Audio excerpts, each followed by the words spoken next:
Hello everyone, welcome to the first video of programming Vidya. और इस video में हम लोग डिस्कस करने वाले हैं chef and price control problem के बारे में। तो ये प्रॉब्लम आई थी कोड शेफ के जून लॉन्ग चैलेंज 2020 में। और इस प्रॉब्लम में क्या बोला हुआ है कि शेफ के पास जो है एन आइटम्स है उसकी शॉप के अंदर। तो शेफ ने एक शॉप खोल रखी है जिसमें उसके पास एन आइटम्स हैं और उस आइटम्स को उन्होंने नंबर दे रखा है 1 से लेकर एन तक। ठीक है। हर एक आइटम का अपना कोई प्राइस होगा। तो लेट्स से जो आई आइटम है उसका प्राइस हमने बता दिया कि उसका प्राइस होगा पी आई। तो लेट्स से अगर हमारे पास 10 आइटम्स हैं शेफ की शॉप में, तो फर्स्ट आइटम का प्राइस होगा P1, सेकंड का P2, थर्ड का P3, फोर्थ का P4, ऐसे ऐसे करके P10 तक होगा। राइट। तो अभी तक तो क्या था कि जितने भी कस्टमर्स थे शेफ के, वो सारे के सारे बहुत लॉयल कस्टमर्स थे, तो कोई भी मना नहीं करता था। जैसे अगर शेफ ने कहा कि ये वाली आइटम मतलब आइटम नंबर 5 लेट से 100 रुपीज़ की है, तो कोई भी कस्टमर मना नहीं करेगा, वो ले लेगा 100 रुपीज़ देके। शेफ ने कहा कि आइटम नंबर 2 जो है वो 200 रुपये की है, तो वो 200 में भी ले लेगा। अगर उसने कहा 50 रुपये की है तो 50 में भी ले लेगा कस्टमर। तो कोई भी कस्टमर मना नहीं करता था। बट इस टाइम क्या किया जो गवर्नमेंट थी, गवर्नमेंट ने कहा कि भाई हम एक टॉप लेवल सेट कर रहे हैं और टॉप लिमिट सेट कर रहे हैं कि अब से जो भी आइटम्स तुम बेचोगे वो तुम इससे ज़्यादा नहीं बेच सकते। राइट। तो एक एग्जांपल से समझते हैं इस चीज़ को। तो इनिशियली हमारे पास क्या था, इनिशियली तो हमने ये बताया कि शेफ के पास जो है एन आइटम्स हैं और हर एक का प्राइस है P1 से लेकर Pn तक उसने सेट कर रखा है। राइट। तो उसके बाद क्या हुआ, हम एक एग्जांपल से समझते हैं। जैसे कि अगर शेफ की शॉप में लेट्स से 6 आइटम्स हैं। राइट। तो फर्स्ट आइटम का जो प्राइस है वो है 10, सेकंड का 20, थर्ड का 100, फोर्थ का 200, फिफ्थ का 40, सिक्स का 70। राइट। तो गवर्नमेंट ने क्या कहा, गवर्नमेंट ने कहा कि भाई हमने एक टॉप लिमिट सेट कर दी कि तुम किसी भी आइटम को 80 रुपये से ज़्यादा नहीं बेच सकते। इससे कम है तो तुम्हारी मर्जी, तुम उसको बेचो या फिर मतलब मत बेचो। बट 80 रुपये से ज़्यादा किसी भी आइटम का प्राइस नहीं हो सकता।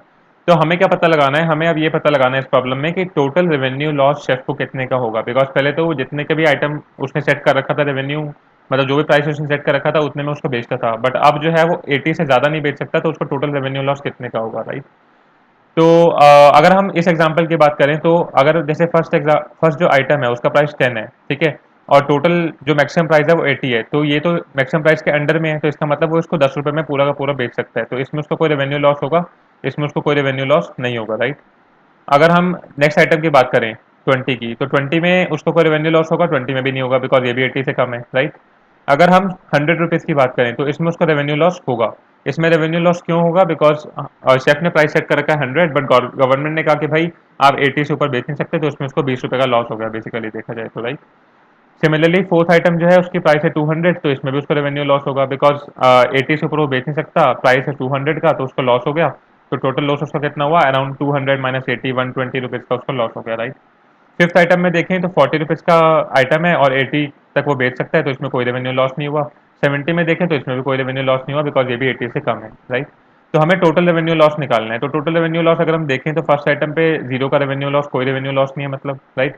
सेकंड आइटम पे भी कोई रेवेन्यू लॉस नहीं है। थर्ड आइटम पे देखा तो 20 रुपीज़ का रेवेन्यू लॉस हुआ। 100 माइनस 80 कर दिया, बिकॉज 100 उसका एक्चुअल प्राइस था और 80 में उसने बेचा, तो 20 का उसका लॉस हुआ। राइट। फोर्थ आइटम जो है 200 माइनस 80 हुआ, बिकॉज 200 का उसने बेचना था, बट गवर्नमेंट के लिमिट की वजह से उसने 80 का बेचा। तो टोटल उसका लॉस कितना हुआ, 200 माइनस 80, जो कि उसको बनेगा 120 का। राइट। फिफ्थ आइटम में उसको कोई रेवेन्यू लॉस नहीं हुआ, सिक्स आइटम में भी उसको कोई रेवेन्यू लॉस नहीं हुआ, तो इसलिए हमने यहाँ पे 0 0 रखा हुआ है।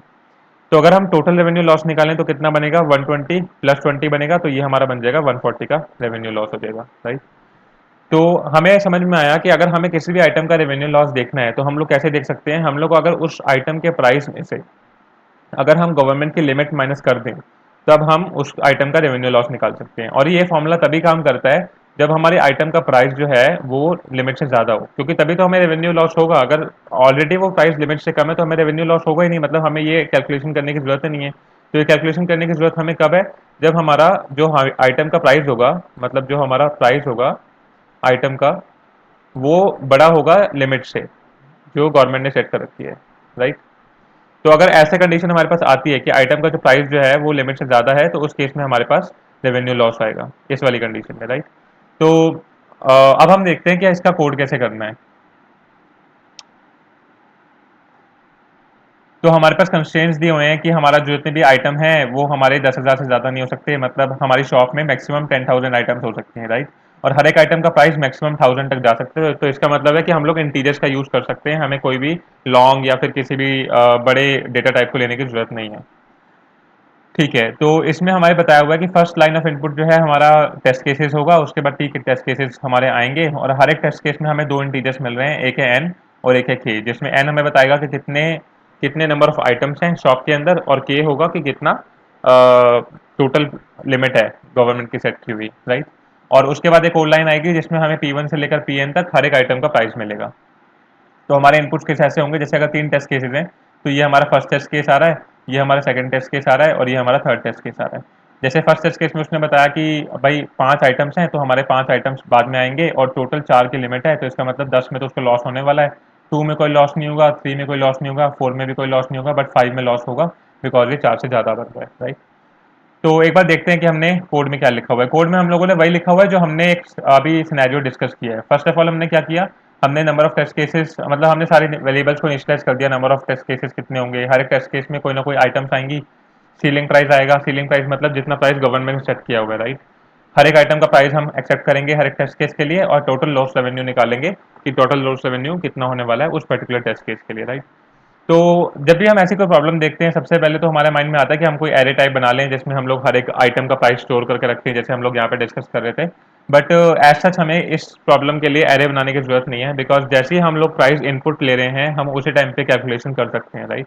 तो हम लोग अपनी मेमोरी यहाँ सेव कर सकते हैं, इसलिए मैंने यहाँ पे एरे नहीं बनाया है, और मैं यहाँ पे सीलिंग प्राइस को लेते हुए जो टोटल लॉस रेवेन्यू है वो साथ में कैलकुलेट करने वाला हूँ एट द सेम मोमेंट जब मैं इनपुट ले रहा हूँ, राइट। ओके, तो हमने क्या किया, सबसे पहले हमने नंबर ऑफ टेस्ट केसेस ले लिए, उसके बाद हमने हर एक टेस्ट केस के लिए एक वाइल लूप लगा दिया। मतलब ये वाइल लूप तब तक चलेगा जब तक नंबर ऑफ टेस्ट केसेस की वैल्यू जीरो नहीं हो जाती। तो जैसे अगर मान लो 3 टेस्ट केसेस हैं तो 3 के लिए चलेगा, 2 के लिए चलेगा, 1 के लिए चलेगा, तो जीरो जीरो पे नहीं चलेगा, तो इसका मतलब 3 बार ये चल गया, राइट। हर एक टेस्ट केस के लिए हमने क्या किया, लॉस रेवेन्यू को फर्स्ट ऑफ ऑल इनिशियलाइज कर दिया जीरो से, तो इसका मतलब इनिशियली मेरा रेवेन्यू जीरो था हर एक नए टेस्ट केस के लिए, ठीक है। जो भी रेवेन्यू लॉस हुआ था, मतलब रेवेन्यू लॉस मेरा इनिशियली जीरो था, राइट।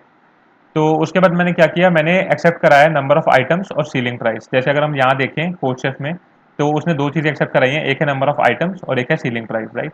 तो ये चीज़ मैंने यहाँ एक्सेप्ट करा ली, नंबर ऑफ आइटम्स एक्सेप्ट करा ली और सीलिंग प्राइस एक्सेप्ट करा लिया। ओके, उसके बाद क्या हुआ, उसके बाद मैंने लूप चलाया नंबर ऑफ आइटम्स तक का, बिकॉज इसके बाद हमें क्या करना था, नंबर ऑफ आइटम्स और सीलिंग प्राइस एक्सेप्ट कराने के बाद मुझे जितने भी आइटम्स थे उन सबके प्राइस एक्सेप्ट कराने थे, राइट। तो मैंने लूप चलाया जीरो से लेकर नंबर ऑफ आइटम्स तक का, तो ये चलेगा जीरो के लिए, वन के लिए, टू के लिए, थ्री के लिए, up till number of items. तो लेट्स से अगर हमारे नंबर ऑफ आइटम्स 5 हैं तो ये चलेगा जीरो, वन, टू, थ्री और 4 तक, राइट। क्योंकि हमने यहाँ पे लेस देन का साइन लगा रखा है कि नंबर ऑफ आइटम से एक कम तक चलेगा, बिकॉज वो स्टार्टिंग जीरो से कर रहा है, राइट। तो उसके बाद क्या हुआ, हमने हर एक आइटम के लिए प्राइस एक्सेप्ट करा लिया और वो प्राइस मैंने रख लिया प्राइस वेरिएबल में। उसके बाद हमने क्या चेक करा, हमने ये चेक करा कि अगर वो प्राइस सीलिंग प्राइस से बड़ा है तो इसका मतलब हुआ कि रेवेन्यू लॉस हुआ है। जैसे हमने यहाँ एक एग्जांपल में देखा था कि अगर कोई भी प्राइस ऐसा आता है जो मेरे सीलिंग प्राइस से बड़ा है, जैसे अगर मैं 100 की बात करूँ यहाँ पे, तो जो मेरा 100 था वो मेरा सीलिंग प्राइस से बड़ा था, राइट। तभी यहाँ पे रेवेन्यू लॉस हुआ था। अगर मैं यहाँ पे 200 की बात करूँ तो 200 भी मेरा सीलिंग प्राइस से बड़ा था, राइट। तभी मेरा यहाँ पे रेवेन्यू लॉस हुआ था। अगर मैं यहाँ पे 40 की बात करूँ तो वो सीलिंग प्राइस से बड़ा नहीं था, तो मेरा रेवेन्यू लॉस नहीं हुआ था, राइट। तो रेवेन्यू लॉस कब हो रहा है, जब भी मेरा कोई प्राइस जो एक्सेप्ट करा रहा हूँ मैं वो मेरा सीलिंग प्राइस से बड़ा हो, और सीलिंग प्राइस मैं पहले एक्सेप्ट करा चुका हूँ तो मुझे पता है एक्चुअल में सीलिंग प्राइस कितना है, राइट। तो इसके बाद मैंने क्या किया कि अगर कोई भी प्राइस जो मेरा एक्सेप्ट कराया हुआ है अभी अभी, अगर वो सीलिंग प्राइस से बड़ा होता है तो मैं लॉस रेवेन्यू को अपडेट करूंगा, और लॉस रेवेन्यू को कैसे अपडेट करूंगा, उसमें एक अमाउंट को ऐड करके, और वो अमाउंट क्या होगी, वो अमाउंट होगी मेरी प्राइस माइनस सीलिंग प्राइस। तो इनिशियली मेरा प्राइस लेट से 100 था, तो जितना इसमें टोटल रेवेन्यू लॉस होगा, अगर मैं देखूँ 100 में, तो टोटल रेवेन्यू लॉस मेरा कितना होगा, टोटल रेवेन्यू लॉस होगा 100 माइनस 80 का, ठीक है। ऐसे में ले लिया, अगर 200 को देखूँ तो टोटल रेवेन्यू लॉस इसमें कितना होगा, इसमें होगा मेरा 200 माइनस 80 का, विच इज इक्वल टू 120। तो अगर किसी भी ith आइटम को देखूं तो फर्स्ट कंडीशन ये होती है कि उसका जो प्राइस है वो मेरा सेलिंग प्राइस से बड़ा होना चाहिए। अगर वो सेलिंग प्राइस से बड़ा है तो मेरा रेवेन्यू लॉस होगा उसका price minus ceiling price, right. तो यहाँ पे जो प्राइस था वो मेरा सीलिंग प्राइस से अगर बड़ा आता है तो मेरा लॉस रेवेन्यू होगा सीलिंग उसका प्राइस माइनस सीलिंग प्राइस, और इसको मैंने ऐड कर दिया है लॉस रेवेन्यू वेरिएबल में। मतलब इनिशियली वेरिएबल जीरो होगा, लेट से कोई पहली आइटम आई, अगर हम इस एग्जांपल को लेके चलते हैं, तो अगर पहले मेरे पास 10 आया तो इसमें कोई रेवेन्यू लॉस नहीं हुआ, 20 आया कोई रेवेन्यू लॉस नहीं हुआ, 100 आया, अब जैसे ही 100 आया तो मेरा रेवेन्यू लॉस हुआ, तो इसका मतलब क्या हुआ, मेरा रेवेन्यू लॉस कितना हुआ, प्राइस माइनस सीलिंग प्राइस। तो रेवेन्यू लॉस हुआ मेरा 100 माइनस 80, तो जो 20 का रेवेन्यू लॉस था वो मेरा लॉस रेवेन्यू वेरिएबल में जाकर स्टोर हो गया, राइट। तो ये अभी मेरे पास लॉस रेवेन्यू वेरिएबल में टोटल कितना है, टोटल इसमें 20 है। उसके बाद मैंने क्या किया, उसके बाद मैंने चेक किया अगले आइटम को, अगले आइटम का प्राइस था मेरा 200, अब 200 में भी रेवेन्यू लॉस होगा, और रेवेन्यू लॉस कितना होगा, प्राइस माइनस सीलिंग प्राइस। तो जब मैंने इसमें प्राइस माइनस सीलिंग प्राइस किया, मेरा रेवेन्यू लॉस आया 120 का। तो अब इसमें मेरा मैंने प्लस इज इक्वल टू लगा रखा है, तो इसका मतलब टोटल रेवेन्यू लॉस मेरा ऑटोमेटिकली कैलकुलेट हो जाएगा और इसमें 120 प्लस हो जाएगा, राइट। उसके बाद आया मेरा 40, कोई रेवेन्यू लॉस नहीं है, 70, कोई रेवेन्यू लॉस नहीं है, और ये लूप खत्म हो जाएगा। जैसे ये लूप खत्म होगा, मेरा टोटल रेवेन्यू लॉस ऑटोमेटिकली इसमें कैलकुलेट हो चुका होगा, जो कि मेरा होगा 140, राइट। तो अब मुझे समझ में आ गया कि यहाँ पे मैं क्या कर रहा हूँ, लॉस रेवेन्यू वेरिएबल को बार बार अपडेट कर रहा हूँ, और जो भी रेवेन्यू लॉस मेरा हो रहा है, जो कि मुझे मिल रहा है प्राइस माइनस सीलिंग प्राइस करके, इसको मैं इसमें प्लस करे जा रहा हूँ, बार बार ऐड करे जा रहा हूँ। और फाइनली मैंने क्या किया, मेरा जो लॉस रेवेन्यू था उसको मैंने डिस्प्ले कर दिया। ठीक है, तो एक काम करते हैं, पहले हम इस प्रोग्राम को चला के देखते हैं अपने टेस्ट केस के लिए, जो कि है हमारा 10, 20, 100, 200, 40 और 70, राइट।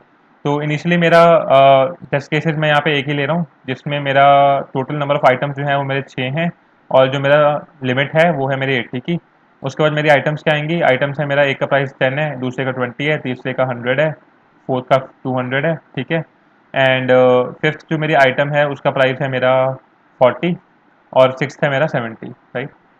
तो अब देखते हैं इस प्रोग्राम को चला के कि भाई अगर ये वाला कंडीशन होता है तो मेरा टोटल रेवेन्यू लॉस कितना निकलने वाला है। वैसे हम यहाँ पे कैलकुलेट कर चुके हैं कि जो मेरा टोटल रेवेन्यू लॉस होगा वो मेरा होगा 140 का। ठीक है, तो एक बार इस प्रोग्राम को रन करके देखते हैं। मेरा प्रोग्राम कंपाइल हो गया है, और अब इसको रन करके देखते हैं कि हमारा टोटल रेवेन्यू लॉस कितना आता है, राइट।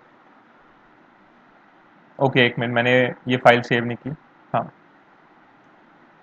तो यहाँ पे हमारा रेवेन्यू लॉस आ गया 140 का। इसका मतलब मेरा जो प्रोग्राम है वो सही चल रहा है, कैलकुलेशन बिल्कुल सही हो रही है, और मेरा रेवेन्यू लॉस आ रहा है 140 का, राइट। तो अब हम इसको ट्राई करते हैं, जो कोड शेफ की इनपुट दी हुई है कि इस केस के लिए कितना रेवेन्यू लॉस आने वाला है। तो अब मैंने इनपुट चेंज कर दिया है, एंड फिर से मैं प्रोग्राम रन करता हूँ। तो इसने बताया कि फर्स्ट टेस्ट केस के लिए रेवेन्यू लॉस आ रहा है 7 का, सेकंड टेस्ट के लिए रेवेन्यू लॉस आ रहा है 0 का, थर्ड टेस्ट केस के लिए आ रहा है 15 का, राइट। और अगर मैं यहाँ पे देखूँ तो एग्जाम्पल आउटपुट में भी मेरा 7, 0 और 15 ही आ रहा है। तो ये मेरा मतलब प्रोग्राम सही चल रहा है, और मेरा रेवेन्यू लॉस बिल्कुल परफेक्टली मुझे मिल रहा है, राइट। तो हम लोग सिर्फ एक बार समझने के लिए एक आधा टेस्ट केस ले लेते हैं कोड शेफ का। जैसे अगर मैं यहाँ पे देखूँ 7 और 15 वाला ले लूँ, और 7 और 15 वाला नहीं, ये ले लेते हैं, 5 और 5 वाला ले लेते हैं। और यहाँ पे है मेरे पास 10, 9, 8, 7, 6 की इनपुट है, राइट। तो एक बार मैं इसको टेस्ट केस को कंसिडर करके देखता हूँ यहाँ पे, जहाँ पे मेरे पास जो इनपुट है वो है 5 और 5 की, और इसके अंदर मेरे पास जो इनपुट आ रहा है वो आ रहा है 10, 9, 8, 7, 6 का। तो यहाँ आ रहा है 10, 9, 8, 7 और 6 का, राइट। तो इसका मतलब क्या है, 5 आइटम्स हैं, 5 आइटम्स हमने एक्सेप्ट करा ली। उसके बाद है ये मेरी लिमिट है जो कि गवर्नमेंट ने सेट की हुई है। तो इसका मतलब 5 से ज़्यादा जितना भी होगा, जितनी भी आइटम्स होंगी, उस पर हर एक में रेवेन्यू लॉस होगा। पहले आइटम में रेवेन्यू लॉस मेरा कितना आया, 10 - 5, 5 रुपये का रेवेन्यू लॉस हो गया।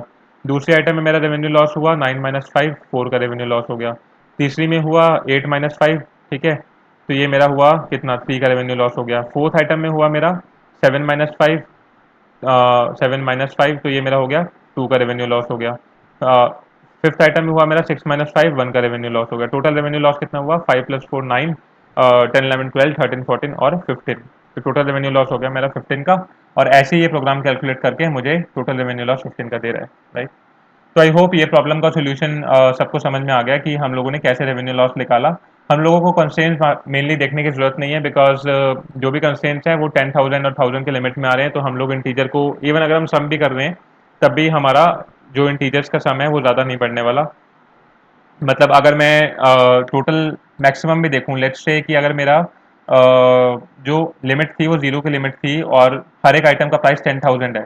तो इस हिसाब से अगर मैं कैलकुलेट करूं कि अगर मेरी 0 की लिमिट थी और हर एक आइटम का प्राइस जो है वो 10,000 है, सॉरी, हर एक आइटम का प्राइस 1000 है, और मेरी टोटल आइटम जो है वो 10,000 है, राइट।